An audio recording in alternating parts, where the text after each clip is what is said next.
الحمدللہ رب العالمین والصلاة والسلام علی سید الانبیاء والمرسلین اما بعد فاعوذ باللہ من الشیطان الرجیم بسم اللہ الرحمن الرحیم۔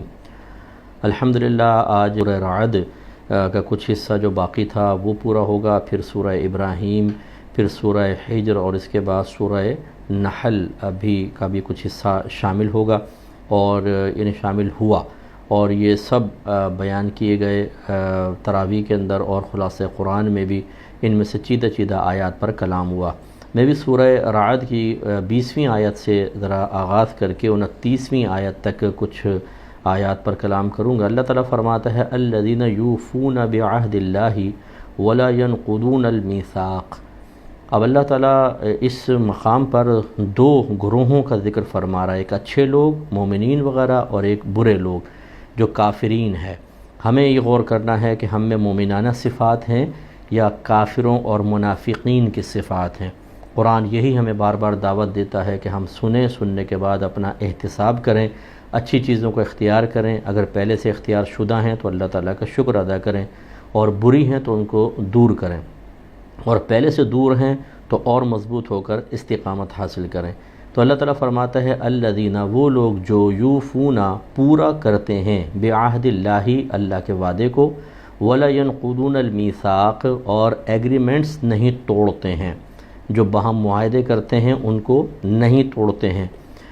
والذین یصلون ما امر اللہ بہ ان یوصل، اور وہ لوگ جو جوڑتے ہیں اس چیز کو جس کے جوڑنے کا اللہ نے حکم دیا، وَيَخْشَوْنَ رَبَّهُمْ، اور وہ ڈرتے ہیں اپنے رب سے، وَيَخَافُونَ سُوءَ الْحِسَابِ، اور وہ خوف زدہ ہوتے ہیں حساب کی برائی سے۔ تو الذین یوفون بعہد اللہ، جو اللہ کے عہد کو پورا کرتے ہیں۔ ہم نے اللہ سے وعدہ کیا، جب ہم کہتے ہیں لا الہ الا اللہ، نہیں ہے کوئی معبود مگر اللہ تعالیٰ، تو بس اس میں سب ہم دعویٰ کر دیتے ہیں، یہ دعویٰ ہے، اس کے مطابق ہمیں دلیل پیش کرنی ہوگی کہ اللہ تعالیٰ ہمارا معبود ہے، اس کے سوا کوئی عبادت کے لائق نہیں۔ جب وہ معبود ہے تو بس جو پھر معبود حکم دیتا ہے عابد کو وہی کرنا ہوتا ہے۔ تو اللہ کے وعدے کو پورا کرنے کا مطلب ہم تمام نیک اعمال اختیار کریں اور اپنے آپ کو گناہوں سے بچانے کی کوشش کریں، اور خدا نخواستہ اگر کبھی گناہ ہو جائے تو توبہ میں دیر نہ کریں۔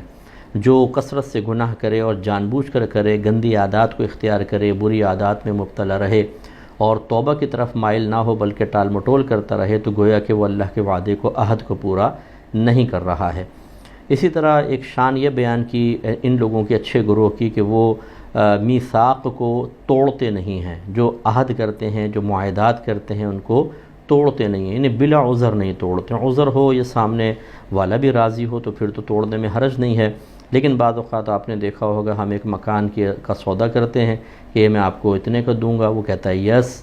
ہمارے مذہب اسلام میں بیانے کی کوئی شرعی حیثیت نہیں ہے، ایگریمنٹ سائن کرنے کی کوئی شرعی حیثیت نہیں ہے، کلام کا اعتبار ہے۔ جب آپ آفر کرتے ہیں، سامنے والے نے قبول کیا، سودا پکا ہو گیا۔ لیکن ابھی اگر بیانہ اس نے نہیں دیا، کوئی ایگریمنٹ وغیرہ سائن نہیں ہوا، ہم نے 40 لاکھ کا سودا کیا، 42 لاکھ کی آواز آئی، ہم وعدہ توڑ کر فوراً اس طرف مائل ہو جاتے ہیں اور کہتے ہیں آپ نے تو بیانہ نہیں دیا تھا۔ تو یہ بیانہ وغیرہ کوئی اس کی شرعی حیثیت نہیں ہے۔ میں اس کو ناجائز نہیں کر رہا ہوں، لینا دینا جائز ہے، لیکن یہ بنیاد بنانا کہ بیانہ نہیں ہوگا تو پھر سودا ہی پختہ نہیں ہوا، یہ غلط ہے، اور یہ اللہ کے یہ ایگریمنٹ کو، وعدے کو توڑنا ہے۔ اسی طریقے سے اگر آپ کسی سے منگنی ہوتی ہے، جیسے بغیر کسی عذر کے منگنی کو توڑنا، یہ بھی غلط ہے۔ آپ ایک وعدہ کرتے ہیں، باہم معاہدہ ہوتا ہے۔ اسی طریقے سے اور بہت سارے معاہدات ہوتے ہیں جو جائز ہیں، شرعی تقاضے کے مطابق ہیں، بلا عذر ان کو توڑنا اچھا نہیں ہوتا۔ تو اللہ تعالیٰ نے شان بیان کی ان نیک لوگوں کی کہ اللہ کے عہد کو پورا کرتے ہیں، ایگریمنٹس نہیں توڑتے، اور جسے اللہ نے ملانے کا حکم دیا اس کو ملاتے ہیں، یعنی صلہ رحمی کرتے ہیں، رشتوں کو جوڑتے ہیں۔ یہ ملانے کا حکم ہے اور وہ ملاتے ہیں۔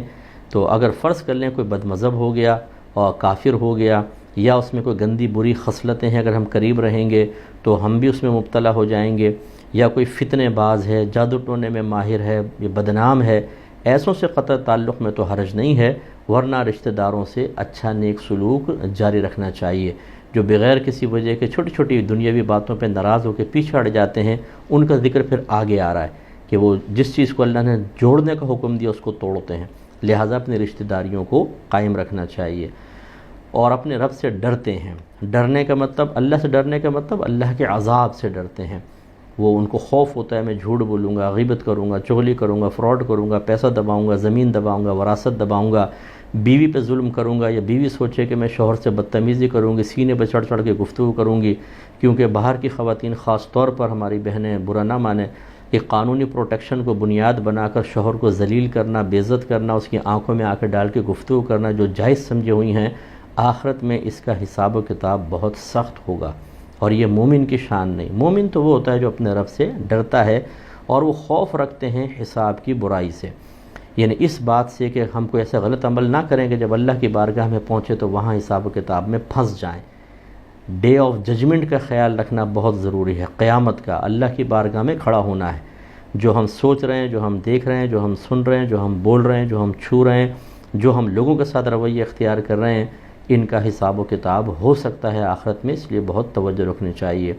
والذین صبروا ابتغاء وجہ ربہم، اور وہ لوگ جو اپنے رب کی رضا کو تلاش کرتے ہوئے صبر کرتے ہیں۔ تو ایک صبر ہوتا ہے مجبوری میں، کسی نے کوئی ہمارے ساتھ برا کیا، ہم رک جاتے ہیں، کچھ نہیں کہہ رہے، لیکن خوف ہے کہیں گے تو مارے گا، پیٹے گا، نقصان پہنچائے گا، مالدار کیس کر دے گا، بہو سے نکال دے گا۔ یہ صبر اللہ کی رضا کی خاطر نہیں ہے، تو خوف کی وجہ سے ہے۔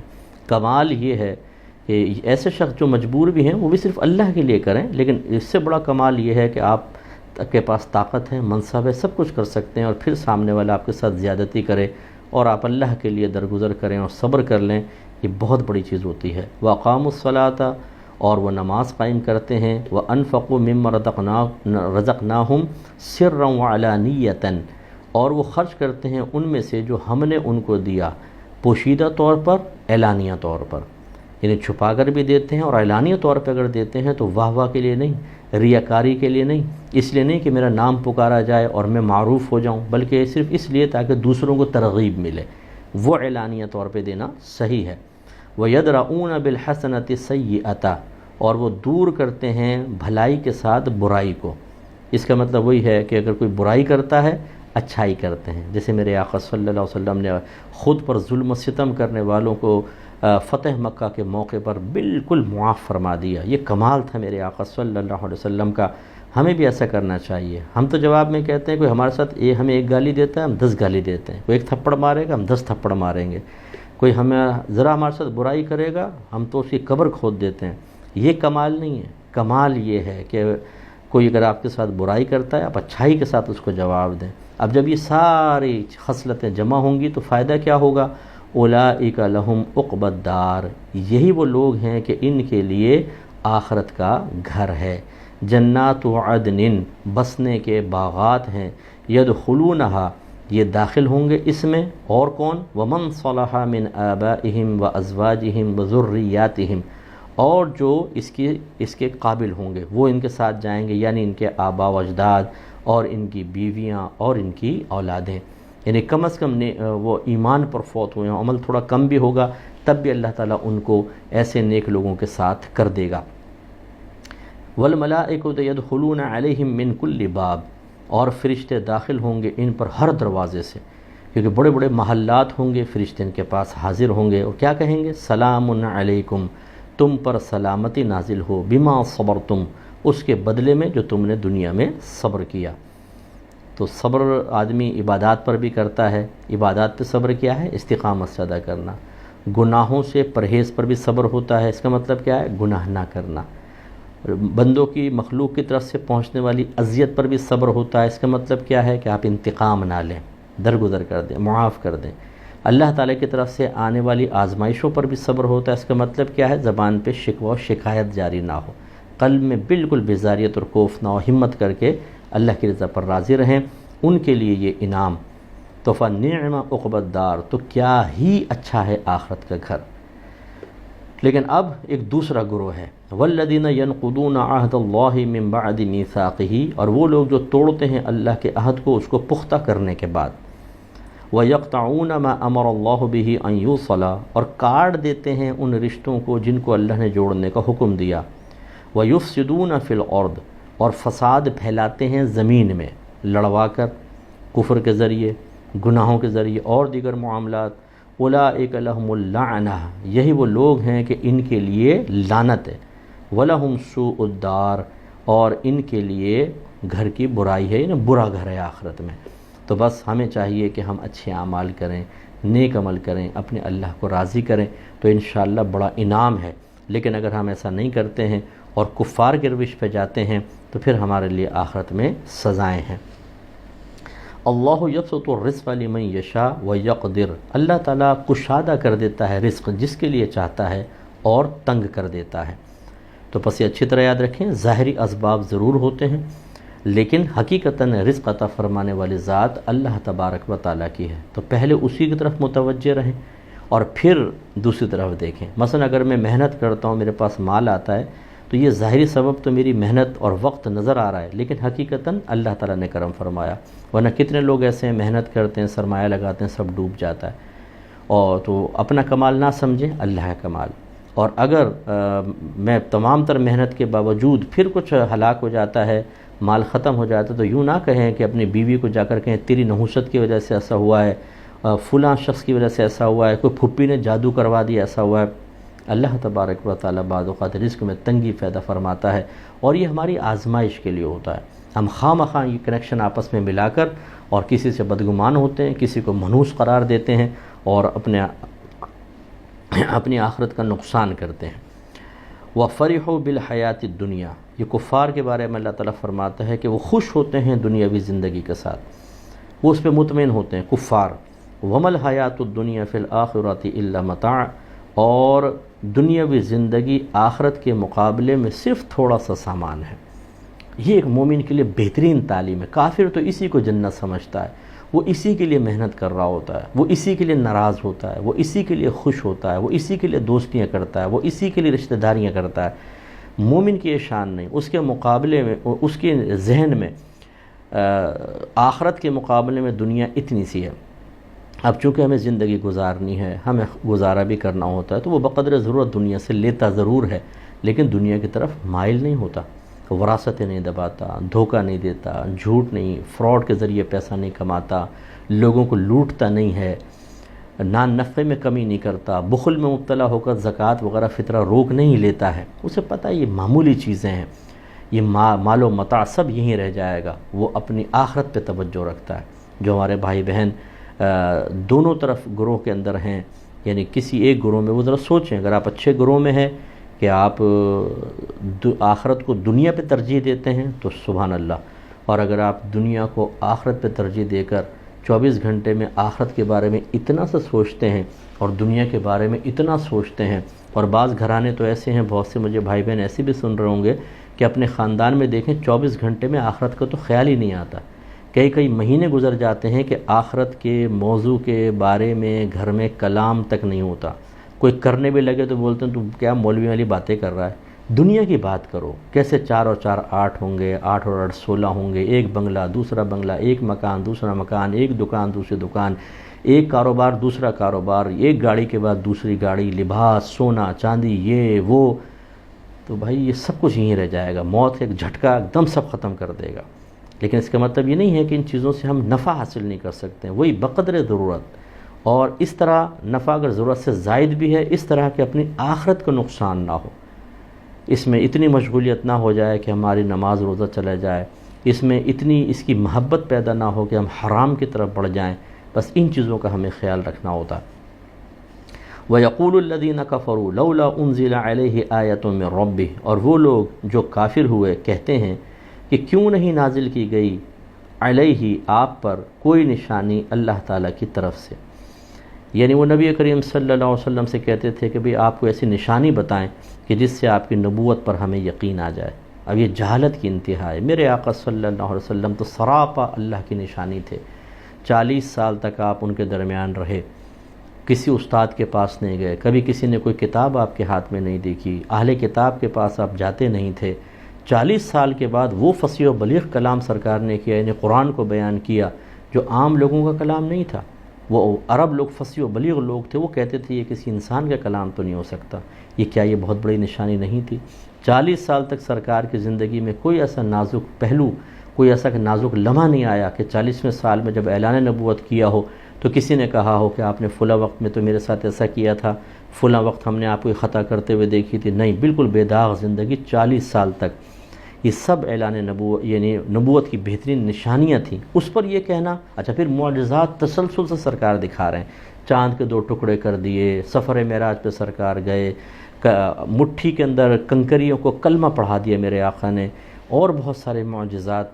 ان کو دیکھنے کے باوجود یہ مطالبہ کرنا، کوئی نشانی آپ کے اوپر آتی نہ تو پھر ہم آپ پر ایمان لے آتے. کس قدر جہالت کی بات ہے. ایسے ہمارے بہت سارے بہن بھائی ہوتے ہیں کہ جو پتہ نہیں چاہتے ہیں شاید آسمان سے کچھ نازل ہو تو پھر ہم نیک بنیں گے، کچھ اللہ تعالیٰ کی طرف سے غیبی آواز آئے گی تو پھر ہم گناہوں کو چھوڑیں گے. سب کچھ موجود ہے، قرآن ہے، حدیث ہے، سمجھانے والے ہیں، لیکن دل ایسا ہے کہ گناہ چھوڑنے کے لیے تیار نہیں ہے. ہم مکمل نیک بننے کے لیے تیار نہیں ہیں، اپنے دروازوں کو دین کے لیے کھولنے کے لیے تیار نہیں ہیں. بند کر دیے ہیں دین کے لیے دروازے، دنیا آ جائے دین نہ آئے. اور پھر شاید ہم انتظار کر رہے ہیں کوئی نشانی ہمارے پاس بھی آئے، ڈائریکٹ کوئی اللہ کا ولی ایک دم چھت پھاڑتا ہوا آئے اور کہے کہ میں تمہاری ہدایت کے لیے آیا ہوں، تو ہم کہیں گے بابا جی حکم فرمائیے. ورنہ تو پھر ہم نے اطاعت رب اور اطاعت رسول کرنی ہی نہیں ہے. یہ غلط رویہ. قل، اے حبیب کریم صلی اللہ علیہ وسلم آپ فرمائیے، ان اللہ یضل من یشاء ویہدی الیہ من اناب. اللہ تعالیٰ گمراہ فرما دیتا ہے جسے وہ چاہتا ہے. گمراہ کرنے کا مطلب جب کوئی اس طرح ہزارہ صریح نشانیاں دیکھ کر بھی اللہ کی طرف مائل نہ ہو تو اللہ تعالیٰ اسباب گمراہی آسان کر دیتا ہے. سمجھانے والے ہیں، اب میں مسلمانوں کی مثال دے رہا ہوں، تو کافروں کی تھی، مسلمانوں کے لیے سمجھانے والے ہیں. قرآن ہے، حدیث ہے، یوٹیوب بھرا ہوا ہے اصلاحی بیانات سے. لیکن پھر انسان اس طرف جب مائل نہیں ہوتا، جب وہ ہدایت سننے کے لیے تیار نہیں ہوتا، قرآن کی طرف بلائیں تو چہرے بگڑ جاتے ہیں، نماز کا کہیں تو موڈ آف ہو جاتا ہے، گناہ چھوڑنے کا کہیں تو غصہ آنا شروع ہو جاتا ہے. تمام دوست گندے اور برے، اچھے دوستوں سے تو دوستی کرنا ہی بالکل عذاب ہے. اپنے موبائل کے اندر کانٹیکٹ لسٹ میں دیکھ لیں، سارے بے نمازی، فاسق، فاجر، غلط قسم کے کام کرنے والے. نیک پرہیزگار متقی کا تو شاید ہی کوئی نمبر ہو، عالم مفتی کا تو شاید ہی کوئی نمبر ہو. تو پھر اللہ تبارک و تعالیٰ جب ایک بندے کی سرکشی دیکھتا ہے، بعض اوقات اس کے حال پہ اس کو چھوڑ دیتا ہے، پھر نفس و شیطان اس پہ ایسے غالب آتے ہیں کہ کفر تک پہنچا دیتے ہیں. اللہ تعالیٰ ہمیں اس سے محفوظ فرمائے. وَيَهْدِي إِلَيْهِ مَنْ أَنَابَ، اور ہدایت دیتا ہے اپنی طرف جو رجوع لاتا ہے، یعنی جو اللہ کی طرف مائل ہوتا ہے تو اللہ اس کے لیے راستے کھول دیتا ہے. وہ کون لوگ ہیں جو اللہ کی طرف آتے ہیں؟ الذین آمنوا، وہ لوگ جو ایمان لائے، وَتَطْمَئِنُّ قُلُوبُهُمْ بِذِكْرِ اللَّهِ، اور مطمئن ہوتے ہیں ان کے قلوب اللہ کی یاد سے. یہ بات ہے، ہمارے سارا دن میں اللہ کی یاد نہ آئے، قرآن کی یاد نہ آئے، نماز ہم نہ پڑھیں، گناہ ہم نہ چھوڑیں، تو پھر کیسے اللہ تعالیٰ کی کرم نوازی ہمارے طرف متوجہ ہوگی؟ اسی لیے ہمارے گھروں میں دیکھیں لڑائی جھگڑا، فتنہ فساد، چچڑاپن، نہ بڑوں کا ادب، نہ چھوٹوں پہ شفقت، کھینچم تانی. یعنی صبح اٹھتے ہیں تو ایسی عجیب نحوست سی گھر میں محسوس ہو، اور سارا دن چڑچڑا ماحول، سب کاٹ کھانے کو دوڑ رہے ہیں. یہ نحوست کس چیز کی ہے؟ اسی کی کہ ہم نے اللہ کی یاد سے منہ موڑ دیا ہے. توجہ کرنی چاہیے. الا بذکر اللہ تطمئن القلوب، خبردار اللہ کی یاد میں ہی دلوں کا چین ہے. یہ نہیں کہ کان میں یہ فٹ کیا اور گانے سننا شروع ہو گئے اور فلاں ٹاک اور ٹک ٹاک پہ چلے گئے اور وہاں پہ گندی چیزیں دیکھ رہے ہیں، یوٹیوب پہ مختلف کلپس دیکھ رہے ہیں، فیس بک کے اوپر یہ کر رہے ہیں، جا رہے ہیں، دیکھتے جا رہے ہیں، کبھی یہ کبھی وہ، اور سمجھتے ہیں کہ بڑا اطمینان ہوگا. آپ 10 گھنٹے بھی چیزیں دیکھ لیں، وقتی طور پہ آپ کے قلب کو ایک خوشی سے تو محسوس ہوگی، لیکن جب ان چیزوں کو آپ بند کریں گے دل پہ ایک مردنی چھائی ہوگی، ایک عجیب نحوست سی، اعضاء بھاری ہو جائیں گے. نماز پڑھنے کو دل نہیں چاہے گا، قرآن کھولنے کو دل نہیں چاہے گا، آخرت کے بارے میں غور کرنے کو دل نہیں چاہے گا، سوئیں گے پڑے ہوئے، ٹائم ضائع کریں گے. یہ تمام نحوستیں اسی چیز کی ہیں کہ ہم اللہ کے ذکر سے بھاگ رہے ہیں. ہماری بہنیں بھی اس پہ توجہ کریں. الذین آمنوا وعملوا الصالحات طوبی لہم وحسن مآب، وہ لوگ جو ایمان لائے اور انہوں نے نیک اعمال کیے ان کے لیے طوبہ ہے، خوشخبری. بعضوں نے کہا جنت مراد ہے، اور انجام بہترین انجام ہے. تو بس یہ آیات میں نے آپ کی خدمت میں ذکر کی. اس میں اللہ تبارک و تعالیٰ کی طرف سے ہمیں یہی پیغام، جس کا خلاصہ یہ ہے کہ خدا را دین کے قریب آئیے، یا ایھا الذین آمنوا ادخلوا فی السلم کافہ، اے ایمان والو اسلام میں پورے پورے داخل ہو جاؤ۔ اگر آپ کہیں پر بھی رہتے ہوں اور آپ کو اسلام میں داخل ہونا، اسلام کے قریب آنا، اسلام کی پابندیوں کو اختیار کرنا مشکل محسوس ہوتا ہے تو خدا را مشورہ کریں، اچھے مستند مفتیان کرام سے مشورہ کریں۔ اور میں اسی لیے بارہا آپ کو کہتا ہوں میری کتاب قرب الہی ضرور پڑھیں آپ، کیونکہ بعض لوگوں نے دین کی ایک غیر مناسب شکل ہمارے سامنے پیش کی ہے، جس میں زندگی تنگ سی نظر آتی ہے، عبادات بہت زیادہ کرنی ہوں، یہ بھی نہ کرو وہ بھی نہ کرو، اس میں کوئی رعایت نہیں، اس میں یہ مسائل، تو انسان سمجھتا ہے کہ میں تو کبھی نیک نہیں بن سکتا، میں اللہ کے کبھی قریب نہیں ہو سکتا، اس دور میں رہتے ہوئے میں برائیاں کیسے چھوڑ سکتا ہوں، اگر میں یہ کروں تو میرا تو کاروبار تباہ ہو جائے گا۔ یہ کتاب قرآن و حدیث کی تعلیم سے مزین آپ کو دین کی ایک بہترین شکل دکھائے گی، جو اصل شکل ہے۔ ناراض مت ہوئیے گا کوئی بھی، اور کوئی اہل علم میں سے بھی سنے تو خدا را ناراض ہوئے بغیر ہم سے وضاحت طلب کر لیجئے گا کہ ہم نے دین کو حقیقتاً صحیح طرح قرآن و حدیث سے نہیں سمجھا ہے۔ فلاں کیا کہہ رہا ہے، فلاں کیا کہہ رہا ہے، فلاں نے کیا کہا اور فلاں نے کیا کہا، اس طرح تو ہم دوسروں کی تشریحات سے دین کو سمجھنے کی کوشش کرتے ہیں۔ قرآن و حدیث سے سمجھیں، اللہ تعالیٰ سب سے بہترین دین بیان کرے گا، نبی کریم صلی اللہ علیہ وسلم کریں گے، صحابہ کرام، پھر اس کے بعد جو اہل علم حضرات ہیں وہ کریں گے، اور ہماری کتاب انہی چیزوں سے مزین ہے۔ ایک تو جب آپ وہ کتاب پڑھیں گے آپ کا دل بڑا مطمئن ہوگا کہ اللہ کا قرب پانا کوئی اتنی مشکل چیز نہیں ہے، تو بہت آسان دین ہے۔ دوسرا، مستند مفتیان کرام، آپ ان سے رجوع کریں، بھئی میری یہ پرابلم ہے، میں کیسے اللہ کی طرف آ سکتا ہوں، میں کیسے اس دور میں یہ کاروبار کر سکتا ہوں، یہاں میں پیسے انویسٹ کر رہا ہوں یہ صحیح ہے کہ نہیں ہے، میں یہ کھا رہا ہوں، میں یہ پی رہا ہوں، یہ صحیح ہے یا نہیں ہے، آپ معلوم کریں۔ باہر کے جیسے بہنیں ہیں بہت ساری، پردے کے مسائل ہوتے ہیں، ڈیلیوری کے مسائل ہوتے ہیں، کھانے پینے کے مسائل ہوتے ہیں، اس میں کہاں تک شریعت ہمیں رعایت دے رہی ہے؟ جب آپ ان کو دیکھیں گے، اب آپ کس طرح فلاں نے اس پہ ویب سائٹ پر ڈال دیا اس چیز میں یہ حرام چیز ملی ہوئی یہ نہ کھاؤ، اب آپ جا کے ہر چیز کو تلاش کر رہے ہیں، دیکھ رہے ہیں اس کے اندر، ارے بھائی بہت سی چیزوں میں آپ کو رعایت ملے گی۔ یہ جو ایپس وغیرہ بناتے ہیں ان کو خود اصول نہیں پتہ شریعت کے کہ حلال و حرام کے اصول کیا ہیں، کریت کر چیزیں نکال کر وہ آپ کو دیں، اور آپ ایسا سمجھتے ہیں جیسے یہ قرآن کی کوئی آیت ہے۔ بھئی انہوں نے نکال کے بتا دیا یہ ہے، بھائی صحیح بھی نکالا ہے کہ نہیں نکالا؟ اگر نکالا بھی ہے تو اس مقام پہ شریعت آپ کو رعایت دے رہی نہیں دے رہی؟ یہ سب چیزیں، ایک تو ہماری کتاب پڑھیں، اس میں نے ایک چیپٹر ڈالا ہے، بہت ہی بہترین چیپٹر ہے، وہ شاید تصوف کی اکثر کتابوں میں آپ کو نظر نہیں آئے گا، شاید کسی میں بھی نظر نہ آئے، شاید کسی میں بھی نظر نہ آئے، اسے پڑھ کر دیکھیں۔ یہ حرام حلال پاک ناپاک کے وساوس دور کرنے کے ایک چیپٹر ڈالا ہے، اس کو پڑھیں آپ تو اپنے دین کی طرف آئیں، اور مستند مفتیان کرام سے رابطہ رکھیں، آپ دیکھیں گے دین آپ کے لیے آسان ہے، مشکل نہیں ہے۔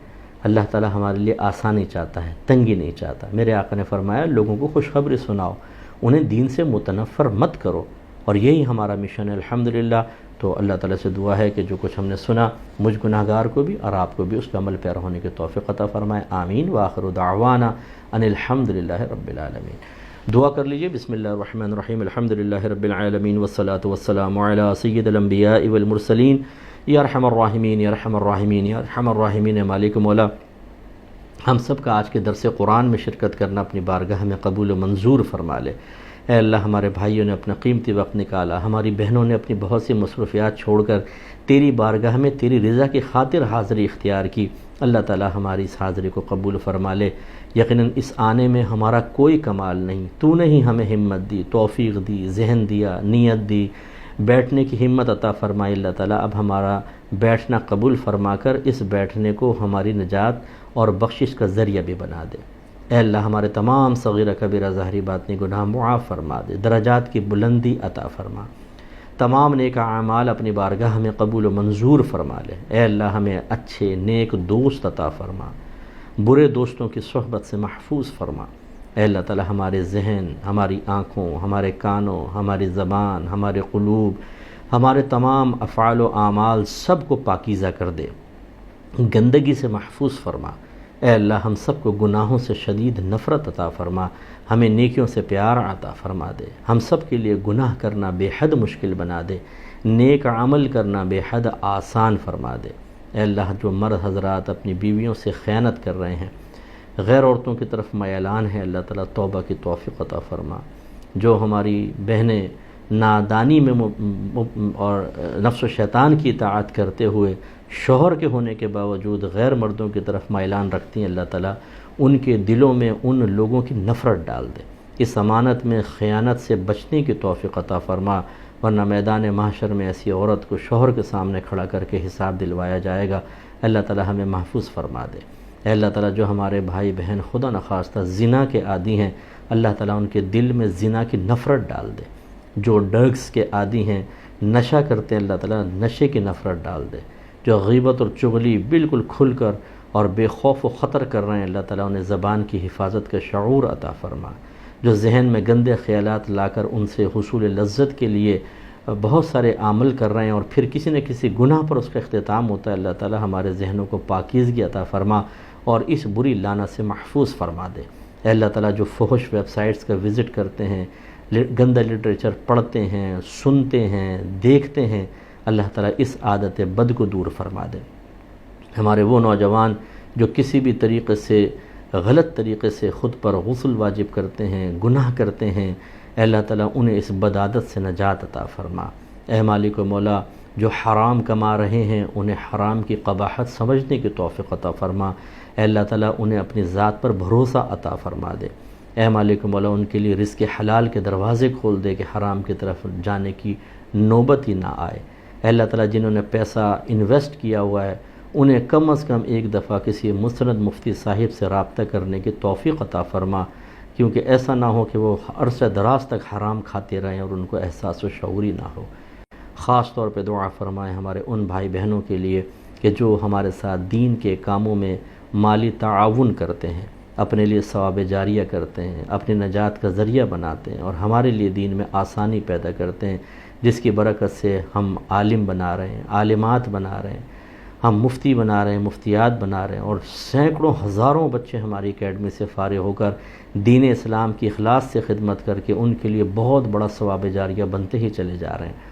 اے اللہ تعالیٰ ان سب کی بھی بخشش و مغفرت فرما دے، ان کے گھروں میں سکون عطا فرما، طبیعتوں کی بے قراریاں دور فرما دے، ان پہ قرضے ہیں تو قرضے دور کر دے، ان کے گھروں میں لڑائی جھگڑا فتنہ فساد ہے تو ختم فرما، پیار محبت الفت اتحاد و اتفاق کا ماحول بنا دے، ان کی اولادوں کو ان کا فرما بردار بنا، آنکھوں کے ٹھنڈک بنا کے رکھ، ان کے سر ان کے سامنے جھکے رہیں، نگاہیں جھکی رہیں، بے ادبی بدتمیزی سے ہمیشہ محفوظ فرمانا۔